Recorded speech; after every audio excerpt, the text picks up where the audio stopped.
Okay, so I'm back. When I was making the last videos, after I was reviewing it, I remembered something I had mentioned. I talked about the movies. Of course, there are also books that talk about, otherworldly things. I feel like I'm sideways here. But what about Marvel Comics and DC Comics? All these superheroes have to come from somewhere, right? So, I haven't really done a lot of research on them, though. I know that some of them obviously are from characters from movies and books.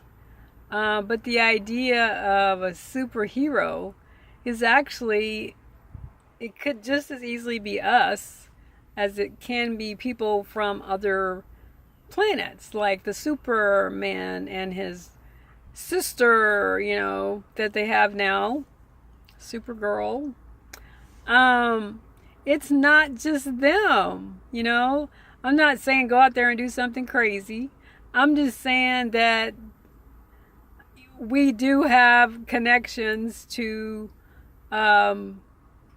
powers to get past what we need to do and to connect up with the rest of consciousness.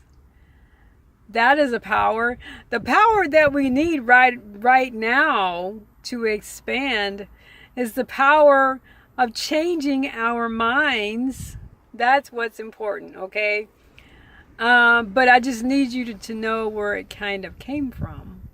Is that it's not something made up. It's something that's real and that people do all the time. And it's not unusual in any way. It's very important to understand that you can do that without a lot of problems. But you have to first understand that you can do it. So you start off with that, knowing that it is possible and people do it all the time. Every single day, 1,000, a million times a day. People are changing their minds from old ways of thinking to new ways of thinking, as in being able to think the way you want to think instead of thinking the way that your family thinks. So amazing how that makes a difference, right? Live where you want to live, go where you want to go, think what you want to think.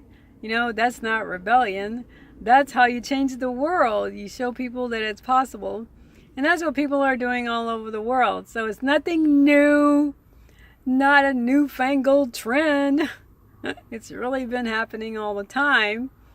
Just a little quieter because we didn't have such strong connections to each other as we do now with the internet. Now I kind of want to get back to the comic books though, because for a long time what was happening, you might have heard this story before.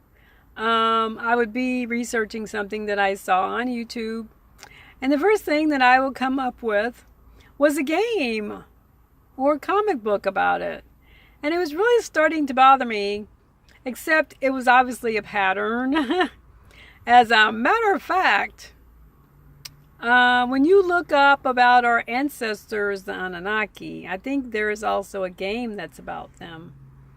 And I feel like that is to cause confusion, or it's like a major hint that we are in a game. Remember Sims? I really like the Sims, but they're kind of crazy. Maybe we're them. I'll never forget making my Sims a nice house and then burning it down a few minutes later. I didn't know what was going on. I was new to the game. And so I was just watching them. And then I realized their house was on fire. And I didn't understand why. And then I started to realize how they were kind of more automated. I mean, because I had just created them, Firebug wasn't in it. But it's kind of funny in a way. It's kind of sad. But think about how if you're, as a Sims creator, kind of like a humanity creator. Maybe you didn't know what they were going to do. Or maybe you did know what they were going to do. And you're planning on them sabotaging themselves. I hate to go that way, but, you know, as created beings, we just have to keep in mind that we can overcome our programming, okay? No matter the who's and the whys and the whodunits, we have, because of laws, universal laws, we have free will options. We have options to change the way we think. We just have to be consistent. You get a sad thought, you say, oh no, I'm having an amazing day. Whatever or however you want to do it. The more you change your thinking, the more your thinking changes. It's like, it's very circular, you know, as above, so below, all that stuff. It's all very circular. I'm sorry. My hands are cramping from holding the phone. Okay. So yeah, it's very important. You know, everything you experience is based on how you think. And how you think is based on how you're raised, where you're raised, but mostly what you believe about all the stuff that's inside of your brain, you know? So yeah, change your thinking, change your world. That's my motto for my services, and I'll come back and I will talk about that for a second.